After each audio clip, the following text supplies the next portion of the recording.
ስለዚህ እንደዚህ ይላቸው ከእርሱ ጋር በነበረን ቆይታ የእሱ ተከታይ ከሆናችሁ እነዚህን ነገሮች ብቻ መደንብ አጥቃችሁ። ዋና ነገር አንዳንድ ጎበዝ ተማሪ አይታችሁ ፈተና ልትገቡ ስትል ዋና ነገር ይነገራል። ይሄን ያዝላችሁ።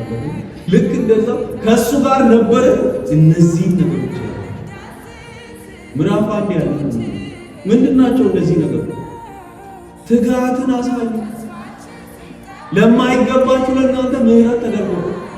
ስለዚህ እደጉ። የተቀበላችሁት እምነት የዋዛ አይደለም። ስለዚህ እደጉ ይላችሁ። ምዕራፍ 2 ደግሞ ሾልከው የገቡ ሐሰተኞች አሉ። ምዕራፍ 3 ተጠቅቀው እነዚህ 3 ነገሮች እደጉ፣ ተጠንቀቁ፣ ጠብቁ አይደል ያለው